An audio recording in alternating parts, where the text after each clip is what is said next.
Zhovárame sa s Braňom Mičkom, jazdcom Porsche Sprint Challenge Central Europe a okrem toho si jazdil aj Middle East. Máš teda skúsenosti z oboch seriálov a nie len skúsenosti, ale aj úspechy. Ako hodnotíš dnešný deň na Slovakia Ringu? Tak ja musím povedať, že ja som sa veľmi obával tohto okruhu, pretože nie je úplne môj obľúbený, pretože je extra technický. Ale nakoniec po coachingu Stefana Rosinu sa mi podarilo v podstate vymysleť na tom okruhu to, že som stále zrýchloval a doslova ma začal baviť a to hovorí aj vlastne o úspechu, o tých trofejách, kedy sa mi podarilo vlastne tretia najlepšia pozícia v GT4. Čož je veľký úspech pre mňa a ešte na takomto okruhu, ktorý patrí jedných najťažších v Európe. Ako si začal s pretekaním? To nám vieš povedať?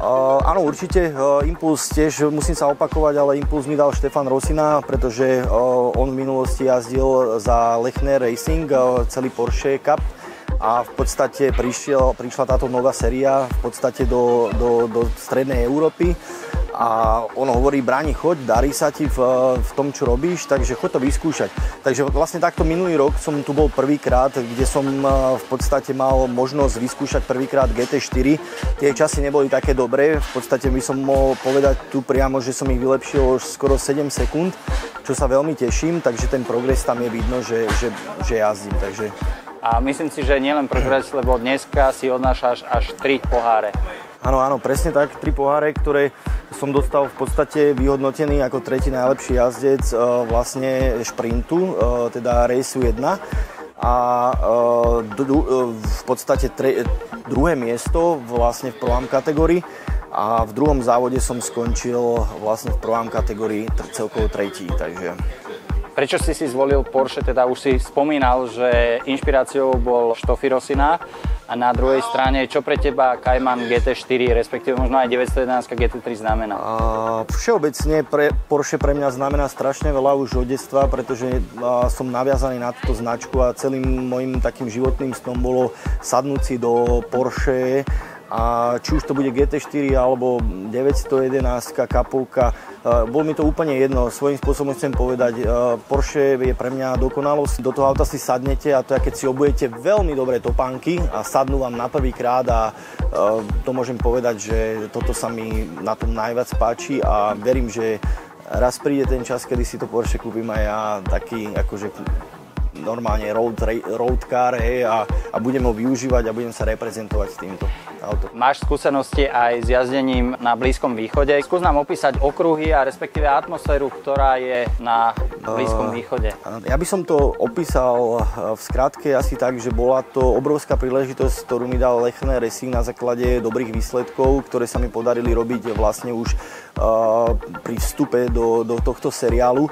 Tak mi povedali, že možnosť je ísť do Bahrajnu a že vlastne bude to supporting F1, teda, alebo že budeme budeme predjazdci F1, čo ma veľmi nadchlo a proste zažiť niečo takéto na vlastné oči je výnimočné, pretože fakt sa tam dostane malé percento ľudí a myslím, že v GT4 som bol ako prvý Slovák v histórii na tomto seriále, kde sa mi podarilo aj vlastne umiestnenie, kde som skončil druhý, takže to ma veľmi tešilo a odniesol som si odtiaľ kopec skúseností, pretože podmienky tam boli úplne inakšie.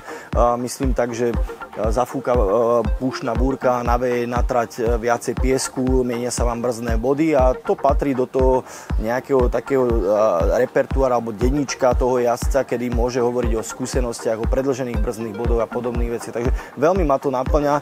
Bol som tam opäť v marci, myslím, že roku 2021 a je to krásny zážitok vidieť toto naživo a to je, ak by som to priblížil, keď človek príde do Las Vegas, tak Bahrajn je niečo také, ale v motoristickom športe, kde vás vítajú, dajú vám asistentov, ľudia vám platia vonku alebo reštaurácie vám platia predjedlá, polievky, čož u nás sa ťažko len dá zažiť, takže toto ma nadchlo a to bolo fakt krásne zážitok.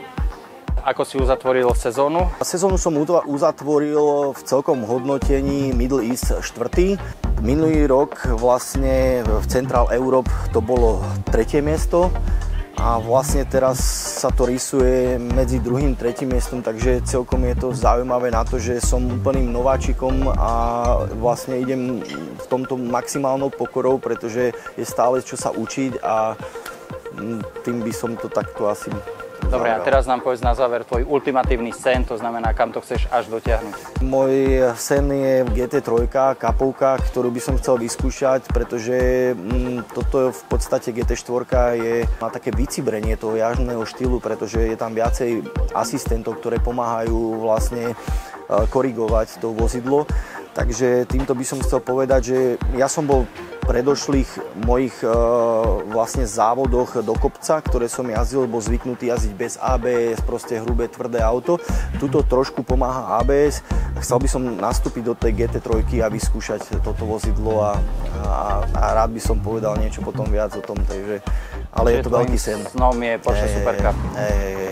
Držíme palce. Ďakujem veľmi pekne.